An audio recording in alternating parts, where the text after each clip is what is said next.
Hi, welcome to So Steady Facebook Live on Sundays with Kate Quinn. And welcome if you're new, and if you're one of our friends that's been here for a while, we're happy to welcome you as well. So I have been a little erratic. I've been traveling a little bit, so it's kind of been on again, off again, but I'm thrilled to be here today. If you can hear and you can see, go ahead and let me know. That always helps us to make sure that we've got all of our settings done well and gives you the best view. And I'm going to make sure that I'm set up as well. All right, so hopefully you can see really well. Okay, let's get started. Let's bring the star of our show up on the screen.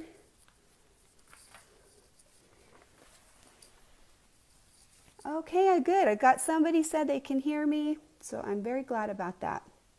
Honey is with me today, and I'm going to dime him out. We are celebrating his birthday this week, so after our broadcast, we're going out for birthday dinner, so very excited to share that. Let's see if we can get a little bit of a better angle there so you could see everything. And let me grab my card.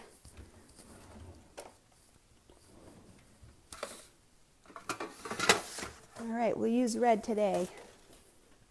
Red it is. Okay, good. I think that'll help us see really well. I have the Spin E Fex number 14 today. I'm going to put a couple of them stacked over here, and then I'll just use one as a visual up close. Ooh, so pretty. It's got a lot of cool different shapes on it. This is the shape. So obviously we have two different sides. So the Spin E Fex is very flexible. We always can use it in at least two different ways. And today we want to try to show you a couple more ways that you can use it and some different techniques that can be fun. Many of the techniques that we're going to share today can be applied to other Spin E Fex, but I mean, I've only tested them on this one. So you'll have to always test it out for yourself, see what fits your project and what you want to do with it. Right here, these markings are all allowing you to line this up, and I'll kind of show you how you can use some of these reference lines right here. The initial way that we're going to use it is with this center line and where you would spin the template from here or from here. So let's talk about the math really fast. I think the math with Spin E Fex can be really, really valuable if you understand it. So when I hold this up right here, you'll see this one says 7.5 inches. The 7.5 inches means that if I did this 2 times, like this one and then another one spinning the other side, that is the 7.5. So the actual measurement for this one isn't 7.5, it's half of that number. So the distance for this is going to be 3 3/4 for the length of this piece right here, just so you know. And that can be really important whenever we're doing anything where we need to know just one of these. So if you just want one, the actual end-to-end measurement, you're always going to take this number and divide it in half. If you want to know the width right here of these different templates, let me show you what you would have to do.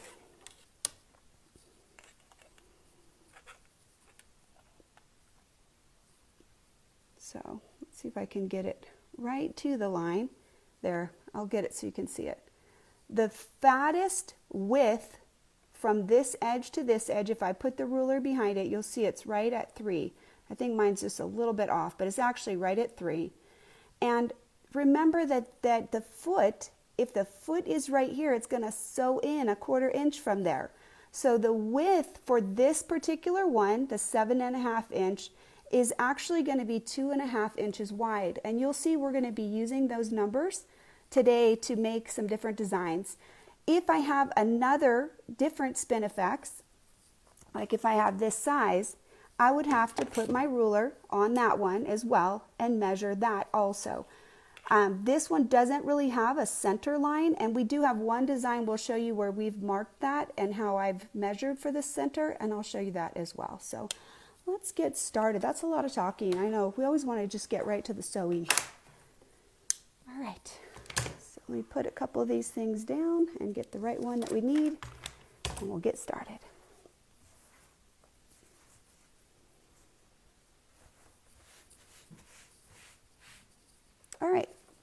So right here, we're just going to use an 8-point crosshair right in the center and just sew out the design. It's pretty basic.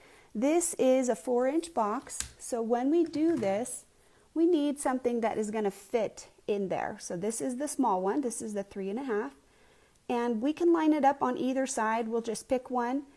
The grips are going to be down, and notice that I've put my grips close to the edge here, and I do have my tape, and the tape is there so that this will not flux. I don't need the tape on this edge. I need it closer to this edge right here in order to hold that. Okay, so right there, you'll see that's the 3.5-inch size. So I know that that's going to fit in this 4-inch box. Let's scoot some of this over. Got a little box out here that's trapping my fabric.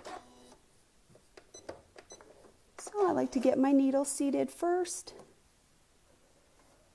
Pick up that bobbin thread, and then we'll set this in here just by lifting that up and setting that in the center. If I can get my needle seated first, that makes it easy for me because then I can just pull the ruler right into that. Let's get all these threads out of the way. And let's put this crazy wingy edge out. We'll put this very curvy edge, and we'll talk a little bit about these areas right here. Let's see if we can get a little top down for you, so you can kind of see the orientation a little better. Okay, so normally with the Spin E Fex, I don't try to tack them off in the center because typically you're going to end up tacking them off anyway when you sew so many times. There's a center line right here and right at the back of the foot, but since I'm hooked right in there, I'm already lined up. So as I sew around, start your gas, and this curve right here, there's like a very little bit of a lip there. Just go around it slowly, okay? Don't try to fly around that because it just makes it hard to get a pretty shape right there. Okay, and then when you're done, ooh, looks like my thread tension is really high, so I'm gonna just bring that down a little bit. It's pulling up that bobbin thread pretty hard. Okay, we'll see how we do. And again, line up. And I don't usually worry about directionality, you know, like if you're going clockwise or counterclockwise. If you're basted well, it should not matter. You should be able to do everything just fine. Okay, let the needle stop before you move anything. Make sure the needle is all the way down in the fabric and resting and not moving. So right there, you can see it's really important on these outer curves. Anytime I have to go around this, this is really kind of a sharp edge right there. So make sure that you're slowing down so you can get a really nice clean shape right there as it goes. Just right here, kind of have to lift over that. And then here, same thing, kind of slowly go around that so I can get around that hump. Right now, as I'm lining things up, you can see that I even have a reference line right here. So I can always use a second set of lines if I need to help me get lined up. I can look right here. If I can't look back behind here easily, I've got a line right here and here that will help me be centered. So just a reminder, the tool that we're using right now is called the Spin E Fex number 14, and this is the set that we'll be demonstrating today. We've got multiple different sizes. Okay, and then we'll just keep lining it up. And again, I can use some of these other lines. If I can't see this line, an alignment right here, I can use this line right here because this is the same angle. And that way I can easily line that up without having to worry about if I'm correct around the back there.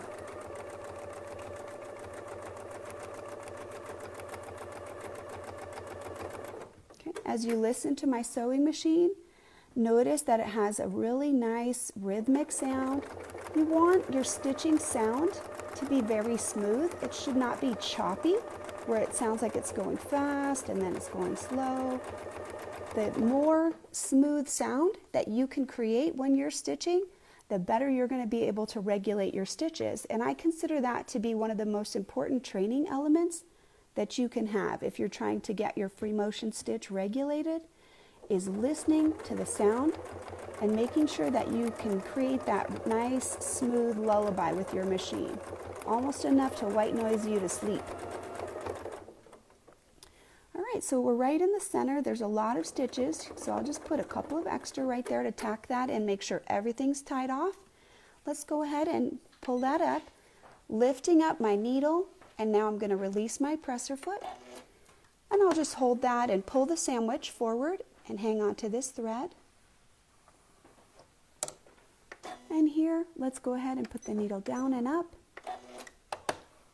And then we can just get that bobbin thread right there. Okay? That way I don't have to get underneath the sandwich and try and trim anything. I have a lot of people ask me, you know, if I don't bury my threads, is that going to pull out? Those micro tacking stitches, I usually use about 5 or 6. I feel that that is very secure. I haven't had any quilts where that comes out or breaks or, you know, creates a problem. It's personal preference. I'm a little bit on the lazy side. I don't want to tie those off because that's a lot of work, especially if you have like 600 in a quilt. So I don't, but that's up to you. So this is our cute little design so far. Isn't that pretty? It's kind of edgy, kind of has the little fall look. If I were to use the other side, it would look vastly different. So we'll be playing with both sides of the template. I'm going to just check real quick and see if there's some comments or anything that we need to answer as we're going. Nothing yet. Okay. All right, honey's on top of it.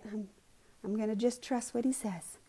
Now, I want to show you a couple of variations that we're going to do here. We're still going to use the small size, and we're going to put some little decorations in there when we do it. So this is the 8-point, and we can do any different points, like we could do 5 or 6. The reason I have this center mark right here is because I want to use that for something else. But let's go ahead and we're going to mark a 6-point right in here, and I'll actually use a different color so that we won't get confused. You'll see what the purple lines are for after, but for now we'll just put this 6-point in here.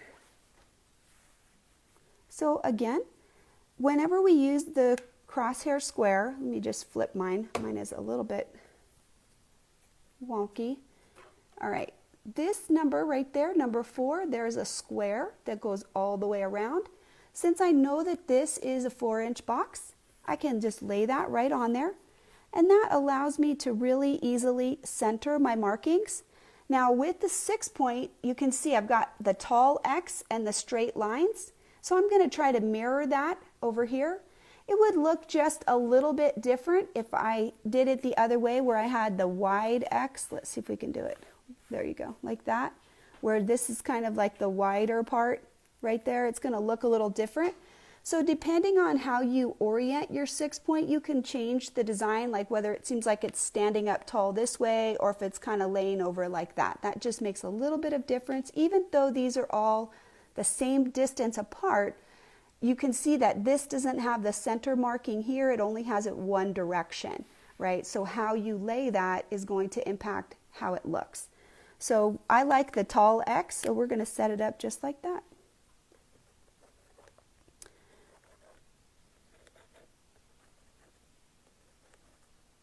And of course we'll do our center, and I'll just mark the other one because we're going to do that one the same, but just a little different design. We'll just change it so you can see the variation.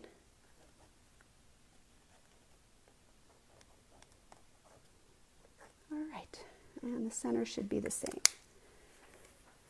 So I'm going to have to remember this center mark right here is the blue also, just to make sure I don't get confused. If you see me mess up, tell Honey so he can help me. All right, let's grab our tool. Oh, you guys are going to laugh. I already set it down and now I can't find it.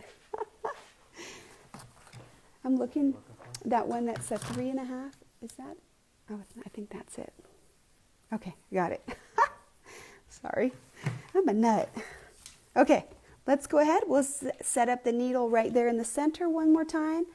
And this time we'll do it the opposite direction so that you can see how it changes.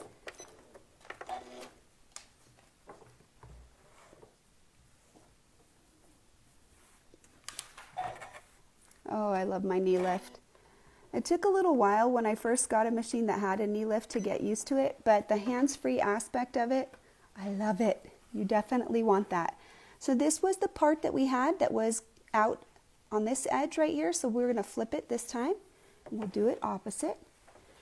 And the one thing that I wanted to show you by putting these 6-point crosshairs in is that the markings on this template are designed for the 8-point. So you'll see that if I try to use any of these alignments right now other than the center line, it's not going to work out because the angle measurements are different. This is designed with the 45-degree angle spacing, and that is not what you have with the 6-point. So if you're using a different crosshair, know that these measurements are not going to exactly work out. So you've got to be a little bit more on it by just using this center line. So let's go ahead and we'll start that same thing. Got to go around that a little bit carefully.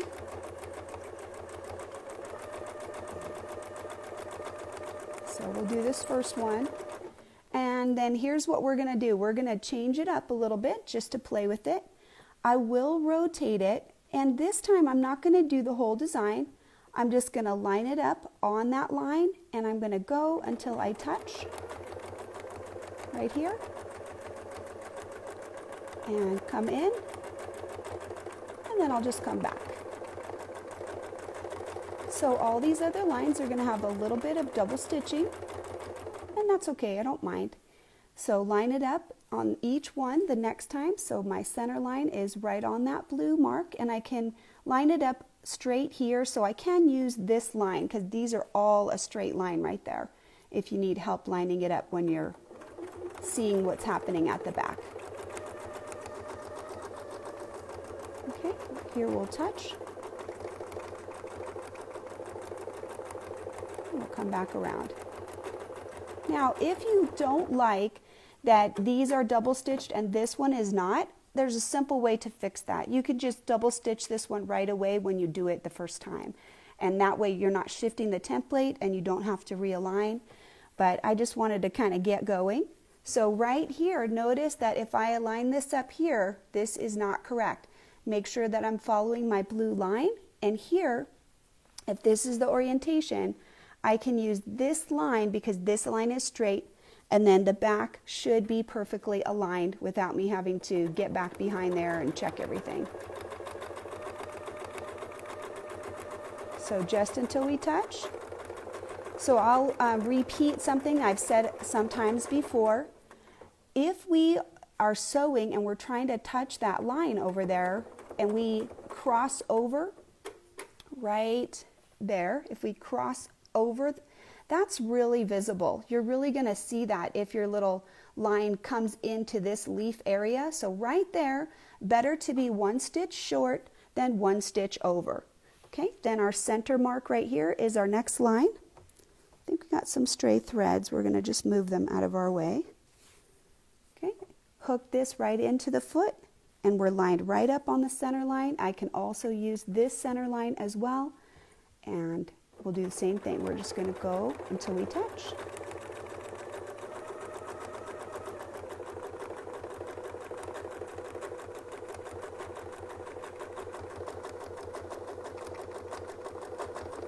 And right to the center. And then we have one last one right here on the bottom.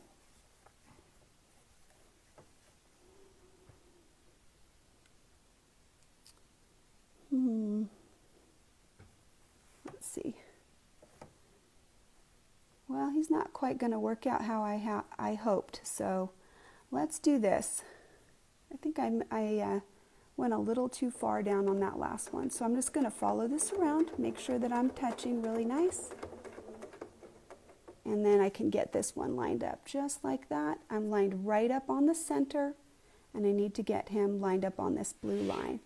So let me show you what I'm looking at. Right here, that's the position that I need right there. And I don't want these to be sewing over into the other one. Because this one is complete, then I just want to come in and do the partial for that one. So let's go ahead and we'll just put that in and we'll see how it looks.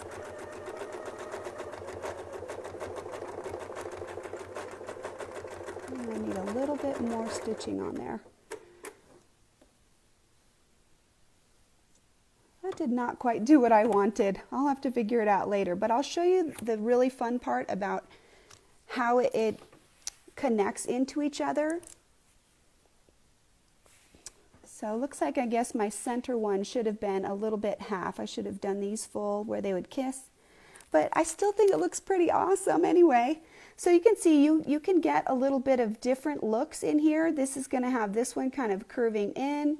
We could make it so both of these curve out and kiss right here. And I just like how these kind of create that motion and they flow into one another. So it looks like you need to go back to the design board and practice that one a little bit more, huh? Still looks pretty cool, and we're going to make it fancier. We're going to do something fun right now with those lines that we told you about. Let's tack it off real quick since we're kind of out at the edge right there. Now the size of this particular one is 3.5, and I've got some really cute circles that fit that size really well. So let me grab them. I'm going to just cut a couple of threads right here that are sticking out. All right.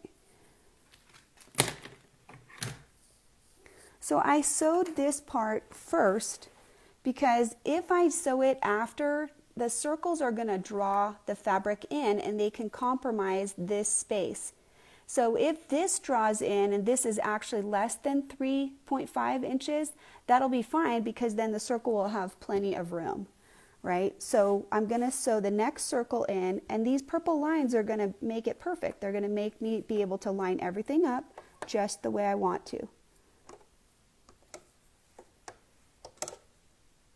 Right there. Do I have oh, this is the wrong size. I need it, the bigger one. You know how I can tell it was the wrong size? Because there wasn't a 1/4 inch between the end and where the circle would be. So the circle that I need is the 3.5. And ideally, if it lines up properly, what my hope is that it'll actually kiss right at the edge of our petals right there. So like right there, it should be able to start right on the tip of those petals. So I'm going to line this up and this up, and I'm going to line each of these lines right here. So that's what the cross mark here was for, to help me get lined right up. And as I said, I should be able to hopefully pick my needle up right at the very point of the petals right there, because that's how big they should be.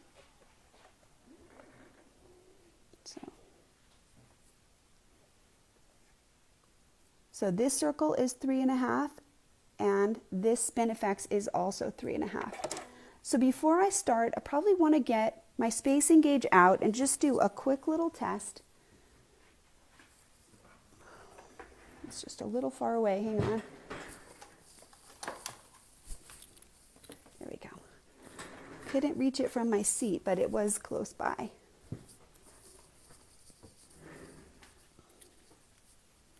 All right, so let's get lined up, get all these alignments, and then I just want to do a quick check and make sure that maybe I can adjust before I start. I'm just going to check everybody because I want to be pretty accurate so that I can get right onto each of these little petals. I don't want a big gap on one side and a tiny gap on the other side.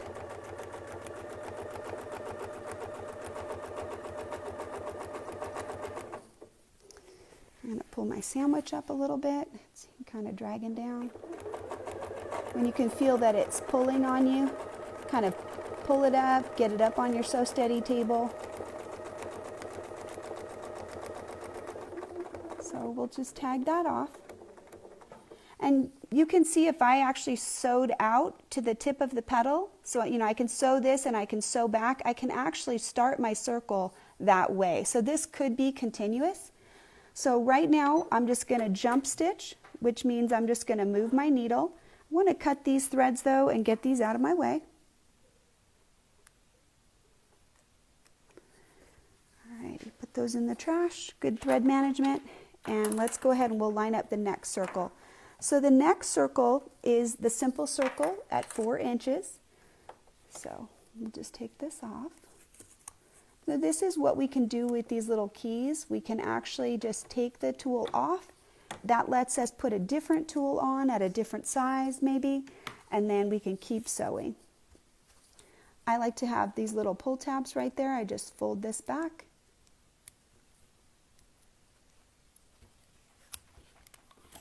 And then we can get that little key and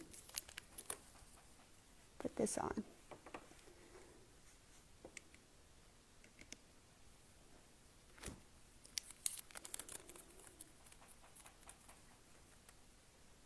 So again, with the circle, I want it close to the edge here, and just run your finger right there. Make sure everything's smooth. Now, I can line this up, and I'll just line up all those angles. I should essentially have a 1/2 inch space. So again, we can take this right here and just double check that we're exactly spaced properly, just like that. And that tells me where I want to start with my needle as well. So all I did was just lift that up, and I can start the needle basically where I'm at, because all of these are already at that 1/2 inch, so they're perfectly measured. And now we can just sew that in.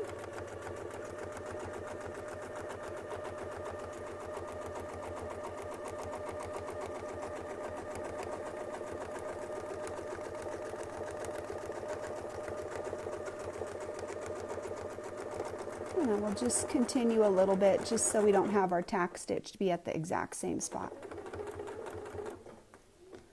All right. So the 2 circles that I use that fit this, these are the 3.5, which is the same size as the template that I used. And then I used one that was a 1/4 inch echo. So anytime that we have a circle that are a 1/2 inch difference in size, I want to show you the math on that real quick. We did a 3-inch circle and a 4-inch circle, right? So we have a 1/4 inch differential. This is a 1/4 inch on this side, and this is the other 1/4. So that's where the difference between the 3 and the 4. So if I ever am going up a 1/2 inch between 2 different circle sizes, like 3.5 and 4, that's going to give only a 1/4 inch difference between the 2 circles. It's only going to give you a 1/4 right here.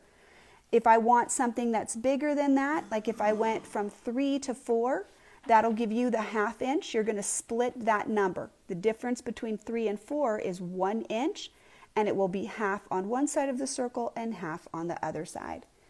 So that's just some information you can use if you want to do something like that. And I thought these would be fun. These would be ways you could make little medallions in different places. And it is kind of important so that your circle's lined up, that you do have the 4 cross marks. I wish I had extended mine even a little bit more, because actually the template is out here and it wasn't able to exactly line up. So maybe extend your lines a little bit more next time, and you'll be able to do something like that. And I just think that changes this from something that's kind of like a star or a flower to making it more like a motif, and you can just move these and put these in different places. You can even position the circles ahead of time to see what the spacing is just by tracing them with your stitching line discs and seeing what the relationships are to how close the circles are to each other. And then you can just put those fills in, and the markings should be pretty consistent. All right, so let's see if we have any questions real quick. All right.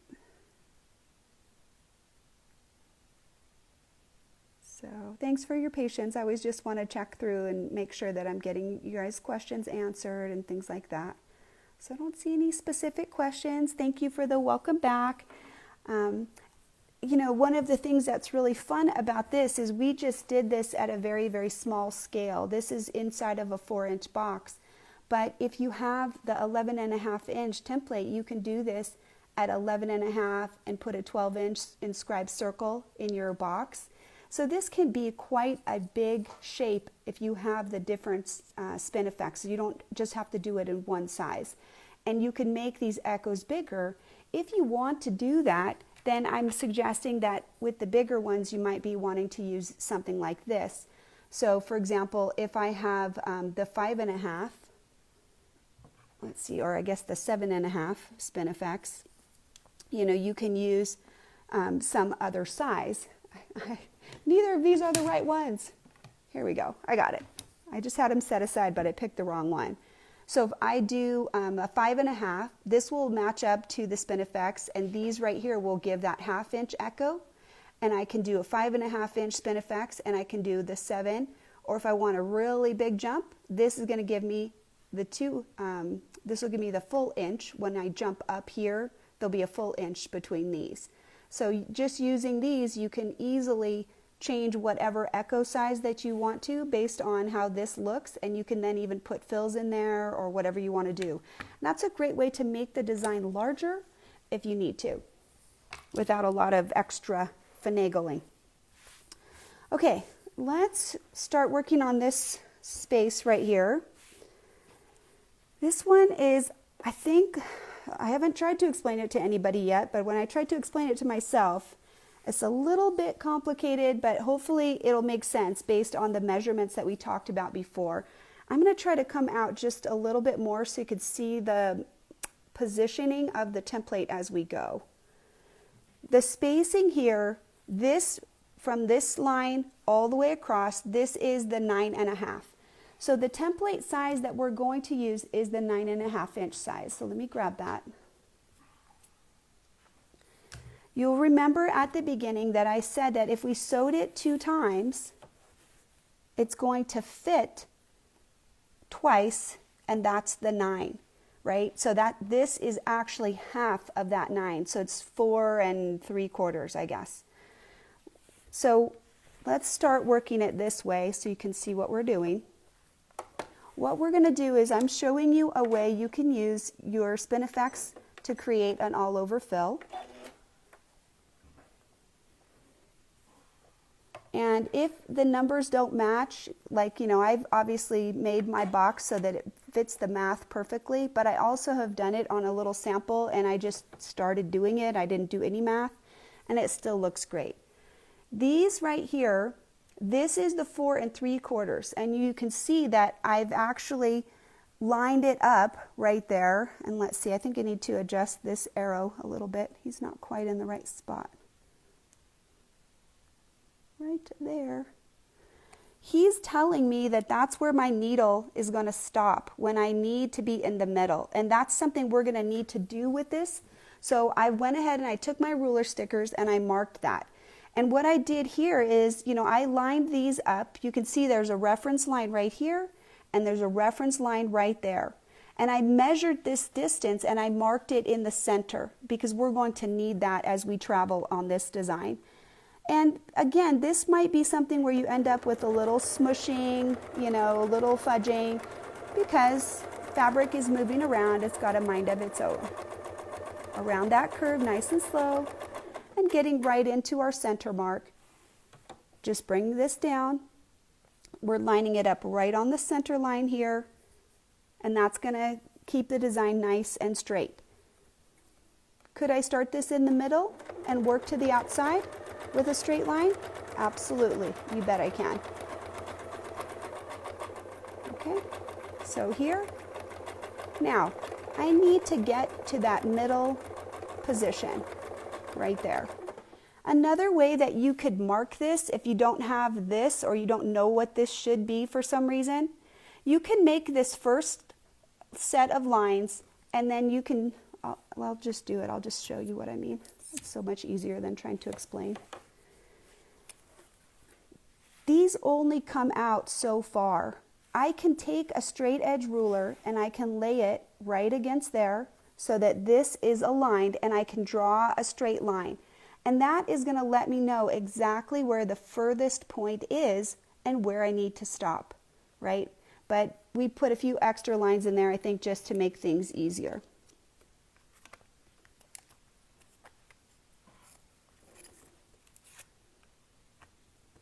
All right. Hey, honey, can you get me a piece of tape? This one isn't going to stick back on there. Okay, I can show you my awesome little fold over tape method.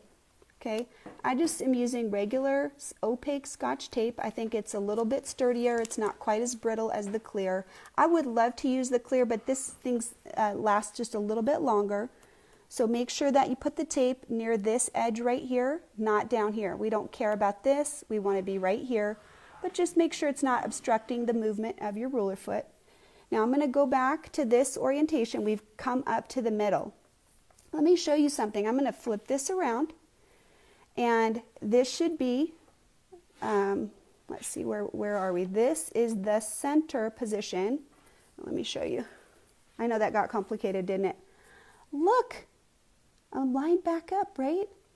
So this right here is now going to become the point of the other side. So let me show you. When we did this before, this was how we lined up right there, right? We are flipping this over, and we're going to move this to be the point. And you'll see, you'll know if you're correct because it's going to line right up with your existing design. Kind of weird how that works, right? Because we flipped it over, but that's how it's going to work. So let me show you one thing that we need to do before we start going. We are going to sew back up this line, but that would leave a gap down here. We need to move this down and complete this part down here. This line right here will line up exactly on that line. All right, now is that too complicated? Should I kind of go back and talk it over a little bit more? I know it's complicated a little bit in my brain. Okay, we just lined this up on the center and we sewed down to the bottom. Then we sewed back to the middle. Okay, this is the center of this whole space right here. This is marked. So this is right here 4 3/4, and this is 2 1/8. So I just wrote it down here if you have some information you need. This one is going to measure out at 3 3/4. That's the half of this space. This because we're using the 9 1/2. And then if I have this space, it's 1 7/8. I guess I was giving you the wrong math. But the distance is this right here is half of the 9 1/2, and this right here is half of that. And I just did the math and I just wrote it down right here. So that's what each of these measurements are. Okay, so now if I line that up, I had to flip it around. I had to make it match. Let me see if I did it correctly right there. No, flip it this way. Okay, and I can tell that I'm correct because it's going to line up exactly right here. It's going to fill and be exactly 1/4 inch away from right here. But what I'm saying is we need to finish down here at the bottom. So let's do that. We'll scoot this down, and we're lining it up right here. That's getting us very square to finish this up. Okay, so this will be the bottom right here. Finish this out.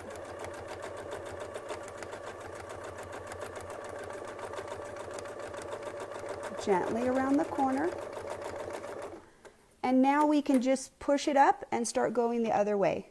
So I'm going to turn it so you can see us doing that. And right here, I've got this alignment mark right here. So you can see that there's a little center line right there. He'll line up right on that purple line. And that will help me get squared up and get myself right into the center. So when I sew this side right here, that needle should end right where the other side left off.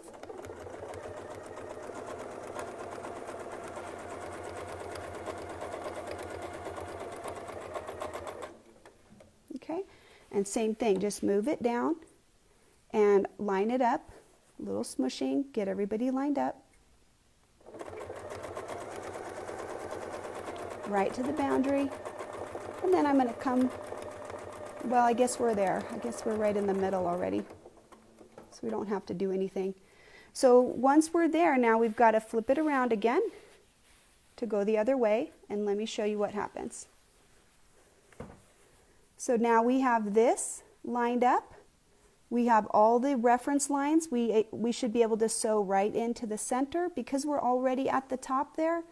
We didn't have to do any adjusting. So let's get our needle right where we need it to be, all the way to the top, and then we'll sew this side.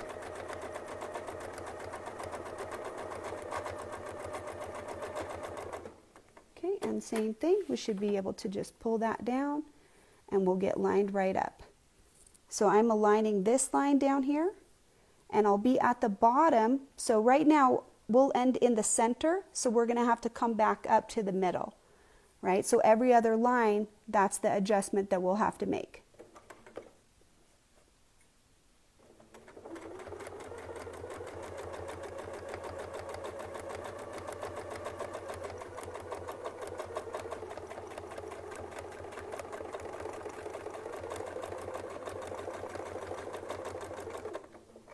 Okay, so flip it and we'll get it lined up. Should be a 1/4 inch right there.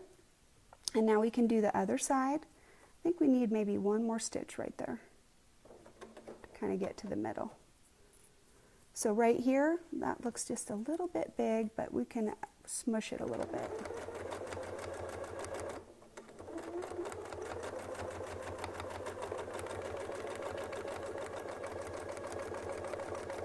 It's getting a little bit wonky, but let's go back the other way, and we've got this center line to get everybody lined up now. And that's what's going to help us make it nice and straight. And we should essentially end right here, and this should be a 1/4 inch. We should be able to get right into the middle and close that design.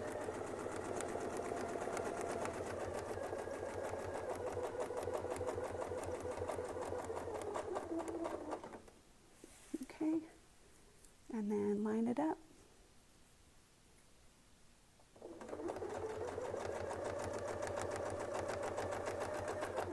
So right here we're already in the middle, so we can just take that and flip it around and we'll be able to go back the other way. So each time when we do it, we're going to be switching. That'll help us get everybody lined up, and I'm right on these lines, and I'll be able to just get right into the next one.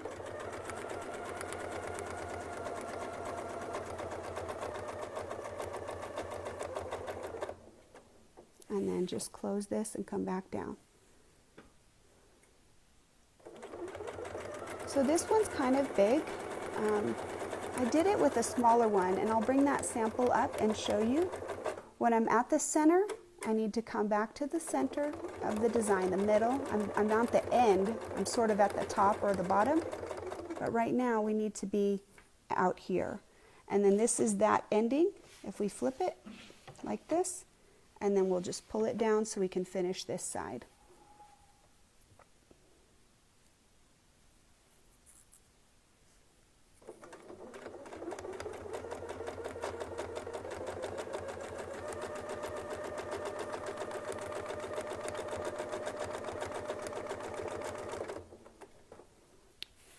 Like that.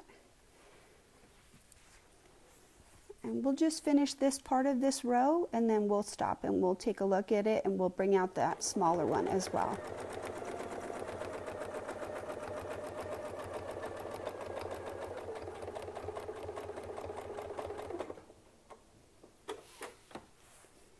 All right, and let's get square, using this line to square it up.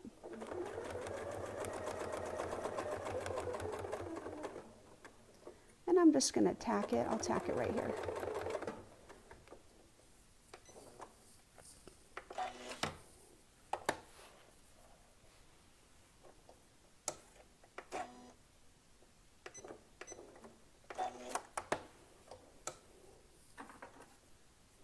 So this one is pretty big, this particular template. It was bigger probably than I would do as a fill, but it kind of fit the space that I needed. So let's flip it over so you can see it on the back without all those lines.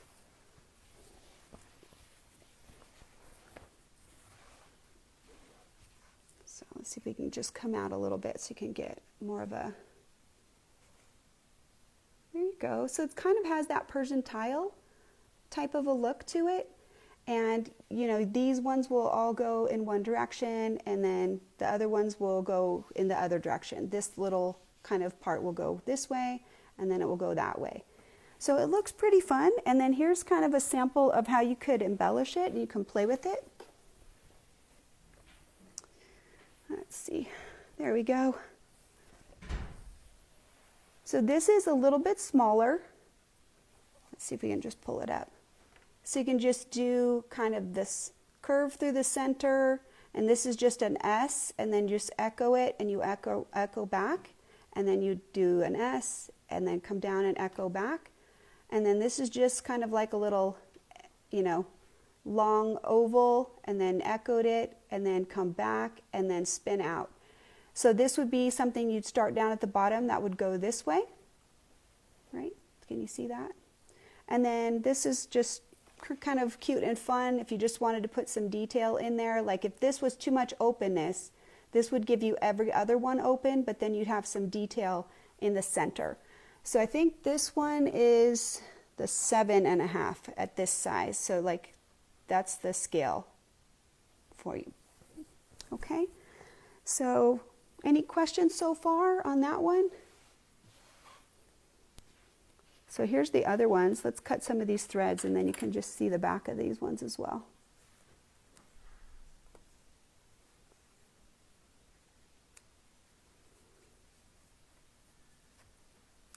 There we go. So here's our little circle. It looks pretty fun. I think I would definitely double up that first one because I think that would add a little bit more fun in there. And then this one, love it, so pretty. So look at this cool shape right here. Doesn't that look fun? I want to show you how you can get that.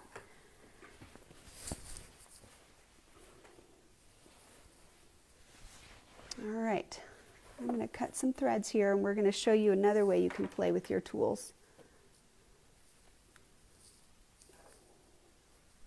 All right, I'm going to take one of these templates and I'm going to put it right on here, and I want to show you how you can use just an estimate, a visual estimate, so you can see what else you can do.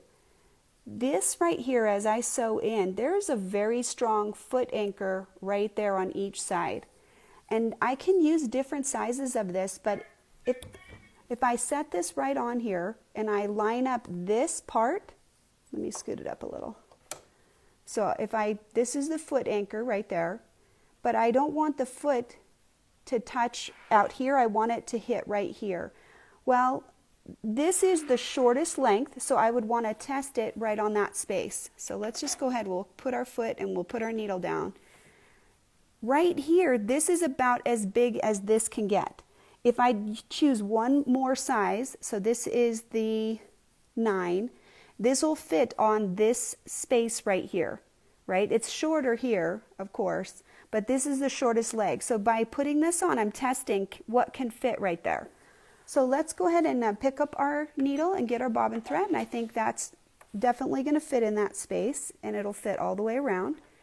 But that's how you can estimate what size that you need. So I know that the 7 would maybe be a little too small, and there's only a little bit of room. So if I put the 11.5, it's going to exceed the cut for this block right here. You wouldn't be able to fit that in. So what I'm looking for is this little spot. I want it to line right up. If I needed to, this would be a really good place to put the ruler sticker. So I'm going to grab one of those.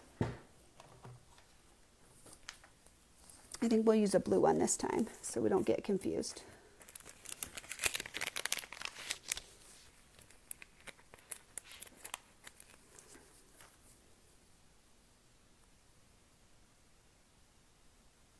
So trying to get myself to stop right there. So let's start. Now, I'm going to tell you something that is my personal preference. It's not a rule. I have found that I'm going to sew until I hit that crosshair mark, and I'm going to come back. And then I'll do this side, and if I need to, if I'm not exactly sure that I'm going to line up perfect, I can use my spacing gauge, and that's going to help me make sure that I'm going to close this design really precisely, right? Instead of going out and then having to realign. So let me show you. We'll do the next one. I'll show you what you could do. Let's say I line this one up and I'm going to sew out to my crosshair line.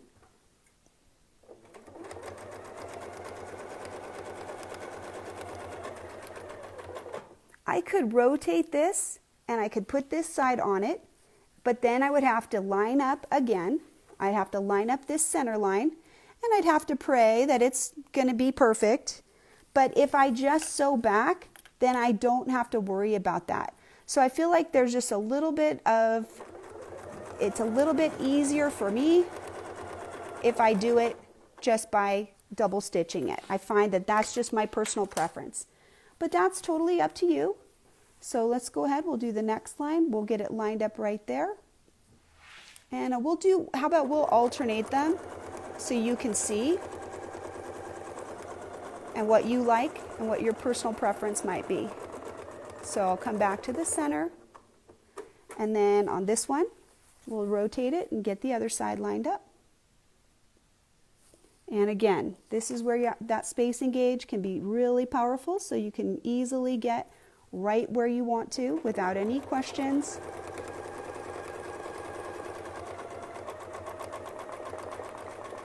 So what is the size of this design, right?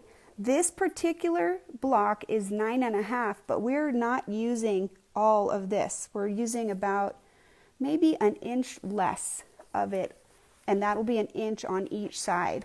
So the best way to figure it out, I think, is just to sew it out on paper or on fabric and then actually measure it, because I don't have that information for each one of those. I mean, it's just not something that I know. And we'd have to measure it for each one because each one is going to be a little different.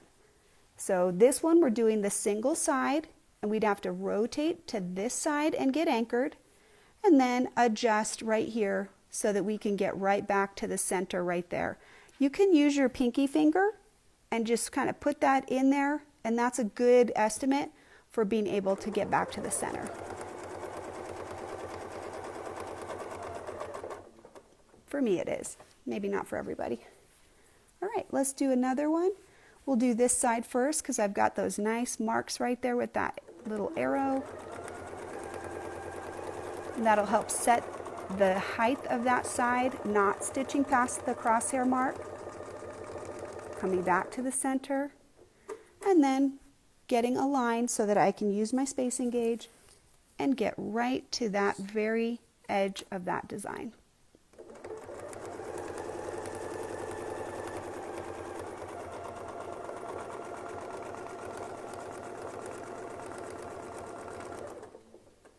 Okay, so same thing. This one we'll just do it with the one side and then the other. So right there, centering right on that footrest. Stopping right at the crosshair and then lining this up and having to align the other side. So that's just two different ways to do it. You guys can determine what your favorite is, what you prefer, and just however it works best for you.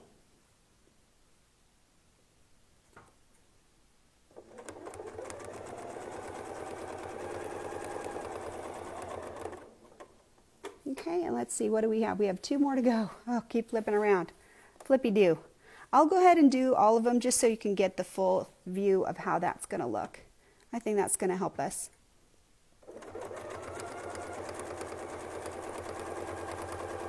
So this is the one where we would sew back to the center, and then we can rotate on the foot easily, and we would line this up right at 1/4 inch. So I find that just a little bit easier in terms of positioning, but that does mean that you're going to end up double stitching that every time. So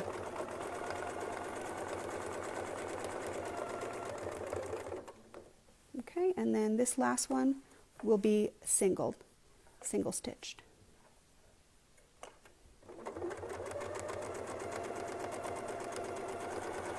So the one thing about the single stitch is you're going to get a little bit of a cleaner point on your leaf because you're not trying to meet it, right? Because he's already going to be exactly aligned right in the hook.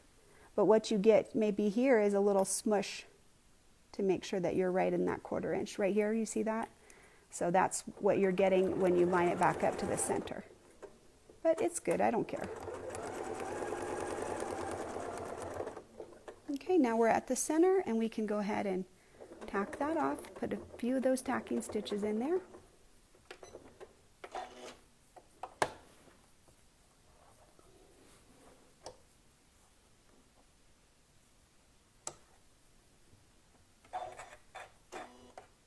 Get my needle seated right in the center. and there's that bobbin thread that we just needled up and down.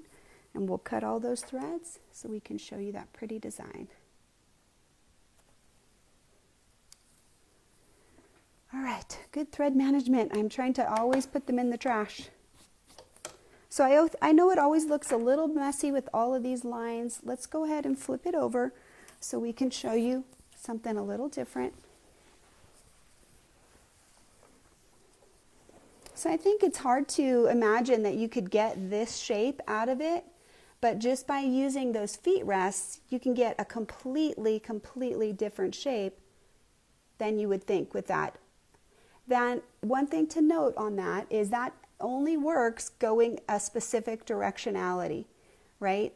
This footrest right here, we can't use this as the pivot. It's this and sewing out. So this is much shorter because we're cutting off all of that. So this would allow you to make sort of an interim size design. And let's see if we can we'll just measure it real quick. Thank you, Donnell. She's got this 0 center ruler where you could mark the center, or you can just use the end 0 and just measure across. So this one is right at 7.5. So just as we said, we were cutting off about 1 inch. We were actually cutting off exactly 1 inch because it's 2 inches shorter. So it's an inch shorter on this side and an inch shorter on that side. And you can use that information if you need a specific size and you don't want this look right here. This is going to give you more kind of like leggy, leafy look. And this is pretty fun to put some veining in here. This shape right here is really pretty. And you can see that double stitching and then the single, it does make a big difference to how it quilts out, to how it looks in terms of texture. All right, so let's see how we're doing with questions. All right. So I hope I explained the math well. I hope I'm not was being too confusing, but the reality is anytime you just got to think about the width and the height, you can literally just take the template and you can measure from end to end with your ruler using the center line, and then the stitch out will be a 1/2 inch less than that. And then if you measure the width in the widest part, you can just lay it on one of your gridded rulers, and whatever the widest distance is, that's going to be the distance. So like if it's 3, then when you actually sew it out, it would be 2.5. So I think that's important to be able to do that with any of the Spin E Fex or any ruler that you need. You can always find it. Just use some straight reference line. So here we would use the center line, and then if I needed to measure this, I'd put it on a ruler that I could use this center line, and then I could see the widest part because there is no line here. I mean, you could always make one, but that way you know what the center measurement is in terms of being able to be accurate. Okay, so let's see what else we have. I have a couple notes on here. I did a lot of drawing to try and figure out what we needed. Oh, okay, I know where we're going. All right, so let me show you. I think we'll do it right here. This one is so cute. I love this design. So this is 2 inches right here. This is 1.5. I just wanted to create a little space so that these designs didn't mush in together. So let me get the right size.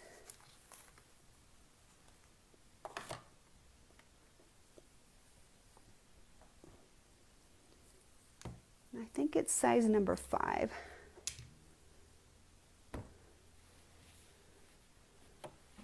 Yeah, that's the right size. Okay, so this is the 5.5, and I'm just going to start in the end, and whatever I get on the other side, that's what I get. I could do better math, and I could make this fit exactly, or I could start in the middle and make everybody fit exactly, but I don't feel like I need to do that right now, and you'll see why.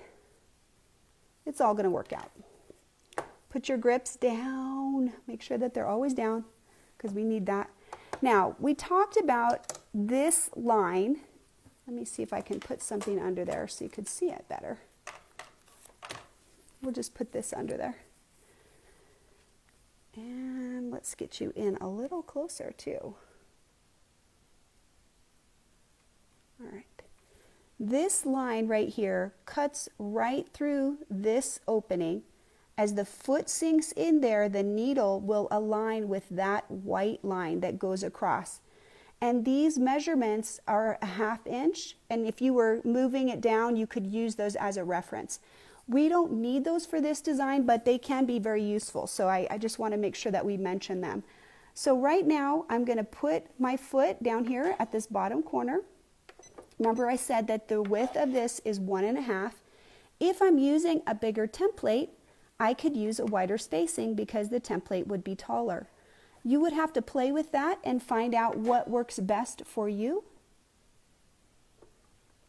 Okay, so let's line it up. I'm lining it up here, and I'm just going to sew down and up. So you'll see the foot gets me right up to that line. I'm lined up on this reference line right here, this one, and the needle should be right in line with that. Then I'm going to sew down to the bottom. Okay, and then we'll just keep going. Make sure that I'm lined up here, and whatever I get on the bottom, that's what I get.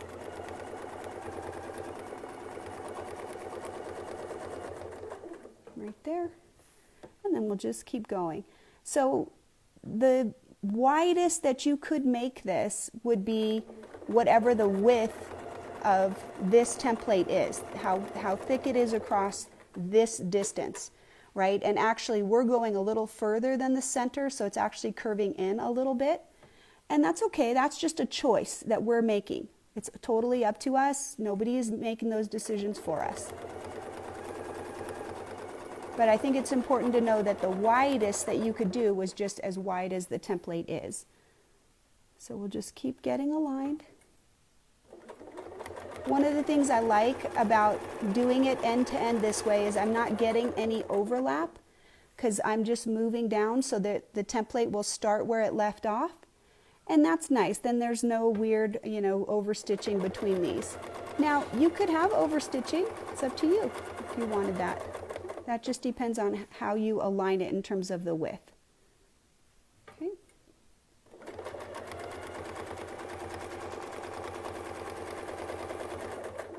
Okay, and we're just going to fill this, and then I'm going to show you how we're going to transition and work on the other side.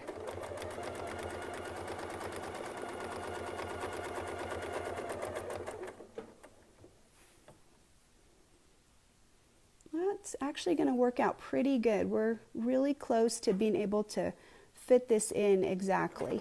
I did not plan that. I wish I could say I did, but I didn't.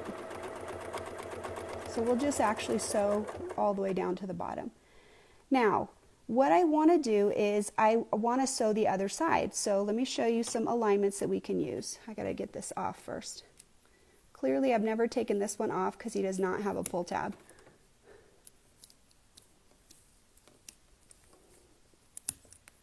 Hey, sweetie, can I have another piece of tape? Thanks, babe. Ooh, that tape is this is so tough. He does not want to come off. Just wiggle him gently, get that tape off. This is pretty strong tape. Usually it's not as strong as that, but this one, boy, it really holds. Thank you. All right, same thing. Just fold your little end over, give yourself a little pull tab. And I just want to show you what it looks like. So we just created this cute little border, and it's just a little zigzag like that. Nothing really complicated, but cute and fun. But let's show you, we're going to do a little embellishment now. We're going to make it fancier. So what I needed to do, the reason I took this off, is I need to start on the other side. And I can even line this up right here. That'll get me over to the other side. So I basically will be pretty much exact. And let's see, we're on the inside, so we're going to stop right there. Now we can put this back on. I did not flip it over, I'm just putting it back on, and I'm just going to put the tape right near the top. Now, we already talked about some of the reference lines that we have. We can line this up right on the same thing, and we can try to make sure that these are right in the middle. So if I need something like right there, let's see if I can make a mark. use my really cute little So Steady ruler. This comes with the new caddy, the table caddy. And we need a little bit more room. Let's see if we can do it. Nope, you can't do it. We'll just lift this up. I want to get this out of my way a little bit. There we go. So I want to make a center line squared up right there. And that's going to help me at least get started. I want to be able to align it right on the very first one. Then the other ones should match up no matter what, right? Because they should be correct. So let's get him lined right back up, and we're going to come right down to the line. Okay, so once I get started, if I'm right in the middle right there, the other ones should follow. Close up. Same thing, I'm going to line it up right there, and now I've got that center line, so right here and right there. That's going to give me a line, and I want you to see, like right here, this line, let's see if we can put this under there, right there, this line and that line that are, let's see, 1-2 spaces away from the center, they should line right up on the tip of each of these as we go. So we'll know that we're in the middle now by aligning those each time. So here we go. So that's why we don't need any more lines. We kind of just needed that first one to get us a reference point. Okay, and now when we line it up, we have this line and that line. It's a little hard to see, but it's good enough for me.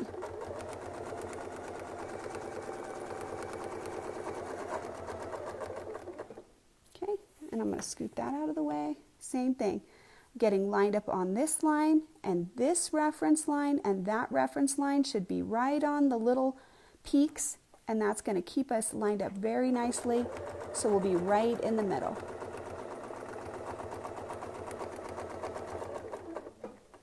So you can see that we would be able to do this very easily with a larger one, and it would have the same relationship. You'd be able to make a wider spacing than this. If you have a bigger template, you could make your border spacing bigger. Right now this is 1.5. So then you can just play with the different ones that you have and figure out what you need as far as your border, and you'd be able to make this really cute border.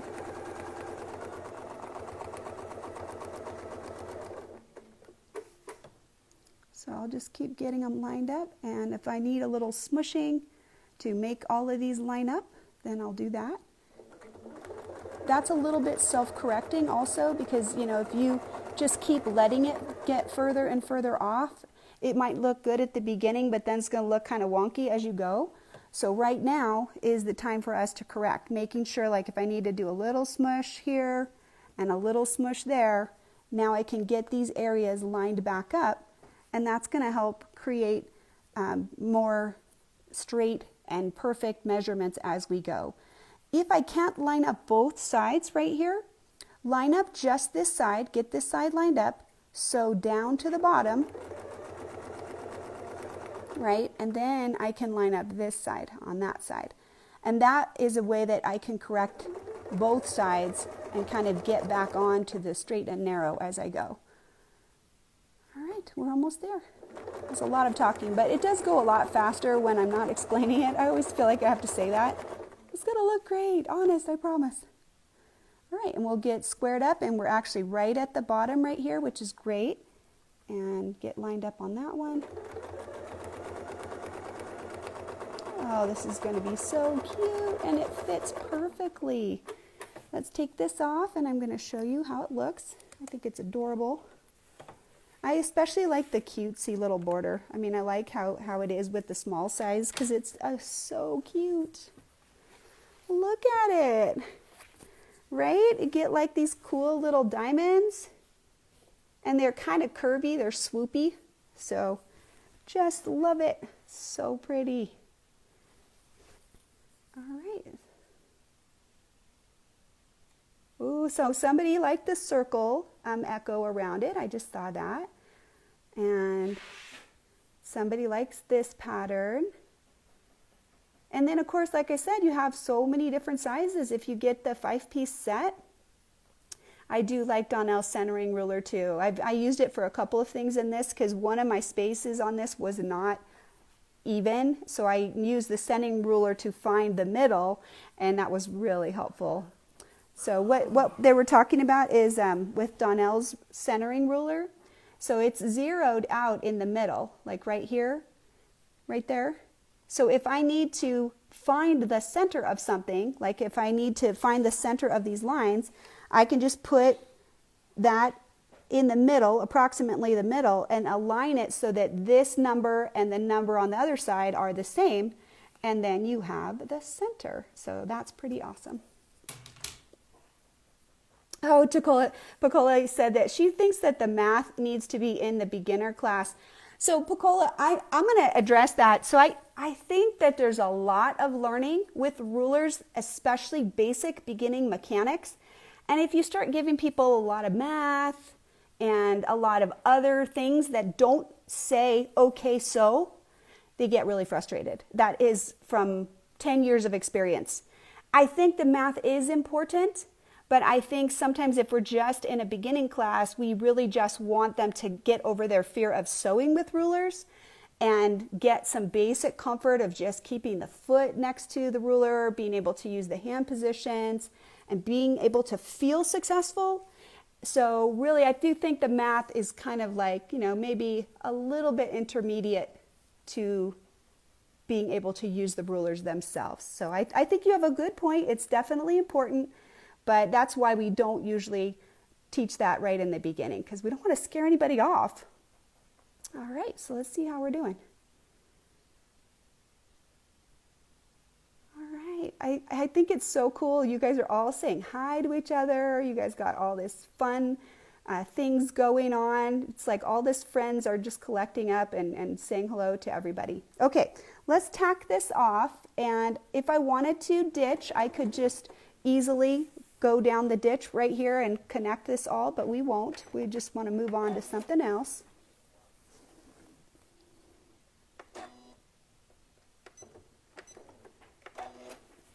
All right, so I got a couple of others. So we did an edge to edge. We've done a couple fills. We did a center motif, which used the circles, and we can do those at any size. Then we gave you an alternate use, a completely different way to use the template that looks vastly different than you might imagine. And let's do one more border, and it's kind of like a swag border. And then we'll see what time we have left. So, Honey's my timekeeper. He's keeping me in. You got about 16 minutes. 16 minutes, probably enough for one more design, which is good because I have at least one more. I always have more than I need for the amount of time. Okay, Pacola, this is for you because this is the math again. So let me make sure I've got the right size here. I think this is the 5 that we need for this one. Let me make sure. Could be the 7. I gotta check it real quick. Nope, that's the wrong size. 7.5. Okay. So this 7.5, the width across here, this is the one I was telling you about. I believe this one is the 3 inches. So let's see if we can measure it on the end. I'll show you what I mean. So I'm going to line it up on the edge at the bottom. So it's right along the bottom right there. So it's squared up right there. And then I'm going to make this opening touch the widest part right there. And then I can measure, and you'll see right there it's at 3. Right? So then the width right here is 2.5. Right? So this, each one of these boxes across is 1.5. 1.5 box, 1.5, 1.5. And that's the width going this way. And then each of these is 1 inch, and that was just random. That's just giving me some reference lines, and you'll see what I'm going to use those for. Okay, so let's see. I'm trying to remember which way I set this up. I think we want to do it this way. All right. So on the first one, This is just 1 inch. Whatever I get this much is what I get, right? And I'm going to try and scoot over, but every other one is going to have this aligned. See how it doesn't quite fit all the way right there to this space? So whatever I get, that's what I get. I guess we'll start on the other side because that'll make it easier to line up. And you can see it and I won't have to turn it around. So I just want this thread underneath, right there. Okay, that white line, let's see if we can get you in a little closer. You're kind of far out.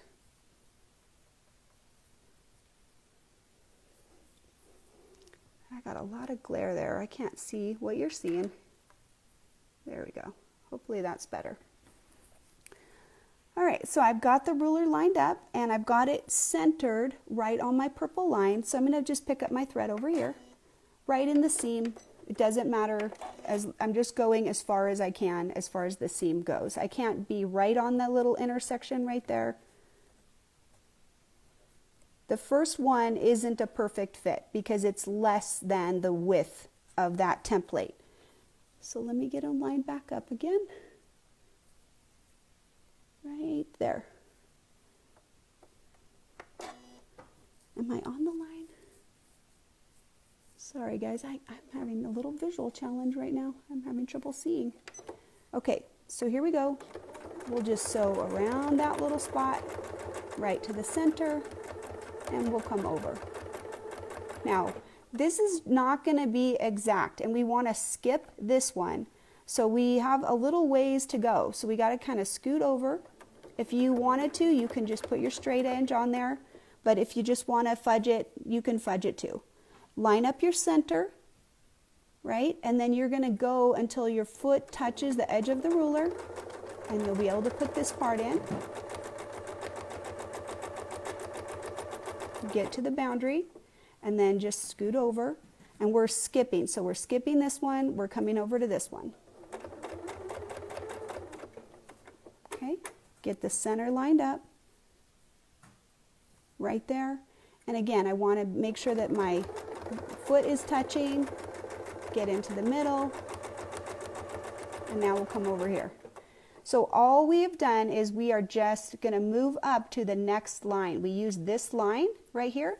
So here, I'll just go over to the edge, and we'll just travel up. And I'm going to have to scoot this up a little bit so he can get lined up on the next line. Let me show you what I've done. Okay, right there, that's where the foot is going to start touching when this is lined up on the next line. So this line is on 1 inch up. That's just going to create a little space between these two lines. It could be any spacing. There's no rule about it. I could do a 1/2 inch, 1 inch. 1/2 inch is probably the narrowest because a 1/2 inch is going to give you a 1/4 inch echo right here. If you do anything narrower than that, you're actually going to be doing that, right? So you need some gap, but you could make the gap bigger. I just made it 1 inch because I can. So now let's go ahead. And we're just going to come down. And we'll just stop right in the middle of these two. That's why I have this line in the middle, because that tells me where to stop. Then I can scoot over and I can get lined up and I'm right in the middle here. So that center line tells me how far I had right here, so where I could split it. Kind of like how we use the crosshair square and we sew from crosshair line to crosshair line. That's what we're doing here. We're not going to sew past the middle because that's going to get us all the way to the other side.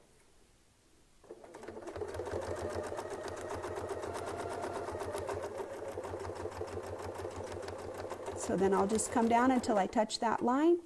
And then the same thing, I'm just going to scoot over. And I'm going to line this right up on this middle line right there. A little smushing, make sure I'm aligned right there.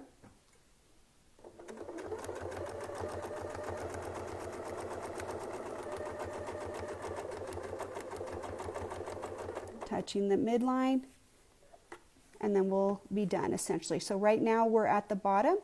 And if we want to do one more echo, we can just scoot up.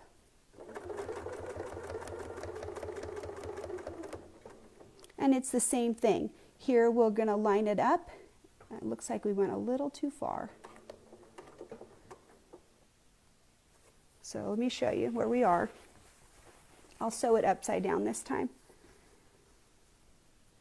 Right there is the center line, right on this midline. So the point is going to be lined up right where it needs to be. And I've got these lined up. That's keeping it square. And here we'll just sew until we get to the middle. And we'll sew down to the split. And that's where we stop. And then we'll just scoot over and get lined up again. So right here we're in the middle. This is the one, each of these are 1 inch apart, and that's what this spacing is. 1 inch, 1 inch, 1 inch. These spacings that are going this way are based on the width of this. Okay, we said that it's 2.5 inches wide from here to here when it sews. So this is splitting it in half at 1 1/4 each time. That means when I sew over here, I know where to stop so that I can make the design even. I can't just keep going down to the bottom, or it changes the spacing down on the bottom and then it's going to look all wonky. So right when I'm on the line, then I can scoot over, and that is going to let me perfectly line this up right in the center, and now I'll have this really cute echo.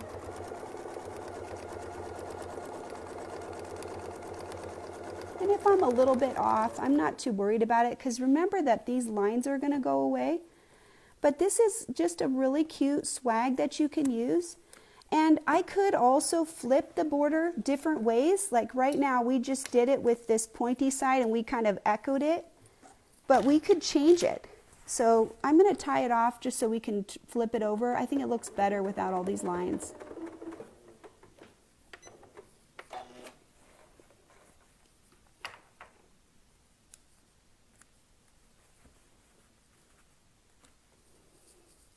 It's kind of like a heartbeat almost. And of course you can do some different spacing. You don't have to do the spacing that I did. I did 1 inch, but that's what you're gonna get like that. Can you see it? Let me come out just a little bit. We'll scoot back a little so we can get a little better view. So, and then of course we can do some fills in alternating ones if you wanted to. And if we had different shapes, you could also do it where, you know, every other one is this way and then every other one is this way. So that would still fit and it would have the same space relationship, but it would change how it looks a little bit. I'm going to grab my notebook because I have one drawing that I want to share real quick about that.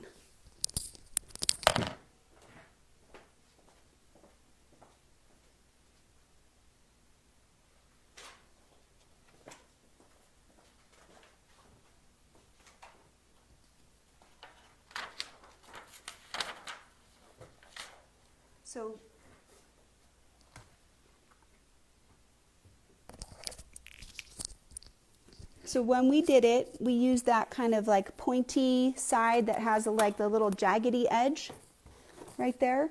This is what it looks like if you use the other side. So that's how it's going to look if you use the other side. So that's just another option that you have, that you can do just this curvy echo, and I think this looks great. And then let me show you one more.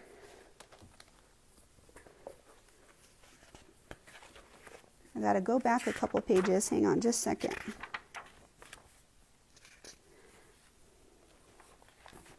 This is just a little different way that you can use it, right? So there's your little pointy piece right there.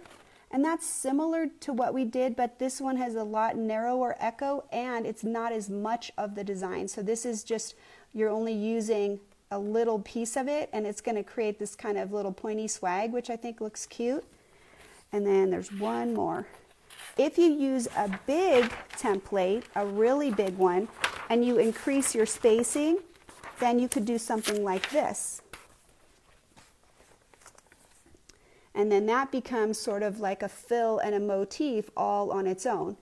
And so that one is the 7.5 inch, and we're using it kind of at this widest spacing at the 3.5 space. So this would be a bigger template that you could use, and then you're going to be able to get something wider. And if you want to echo like this, you can always use a bigger template to echo. So if we have the 7.5, we can use the 9.5 to echo, and it will automatically give us a correct spacing for echoing because it's bigger, so it's easy. All right, so let's see. I'm going to scroll down a little bit. Good night to sleepyheads who have stayed up late. I know we always have some of those. Thank you so much for being here. Good night, Nan. Let's see. Oh, good. I'm glad you like the border. All right, so let's see. I'm just smushing is one of the handiest things that Mary Gallagher, she likes smushing. I do too, because the reality is fabric has a mind of its own. We have to make it behave sometimes. We have to get it to conform so that it will participate the way that we need it to. So let's see. Oh, I am excited. I love sewing and I love sharing with you guys. That's the best part. It's sad sitting at home not sharing. Okay, let's see. I'm going to scroll down to the bottom because we have a lot of comments that I'm way back behind. All right, let's see. So, okay, I'm going to put a little bit of a, I'm going to plug some stuff going on. So I am going to the Reno Quilt Show, and I am going to be teaching live classes, and that is in June. The first week of June, and I have several classes that are all beginning suitable. One of them is feathers, and there's ones on back to back and hearts, and then there is actually a piecing class that I'm offering that I'll put the project up on Fabricated Quilts, and it's a paper no tear paper piecing class that I'll be teaching how to make mandalas. And there's I think there's 5 ruler classes and 1 piecing class. So I encourage you to please check that out if you are in that area, and if you want some ruler education or any other education. They have lots of different options, not just me.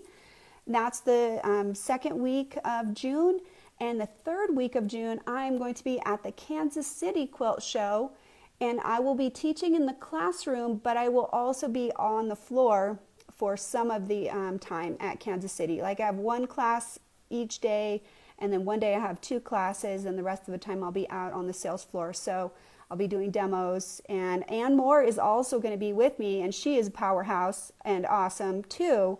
So I'm very excited. I know her only through virtual, and I know she's an amazing educator and an amazing designer, but I'm super excited to get to see her in person. So maybe you are too. So come visit with us.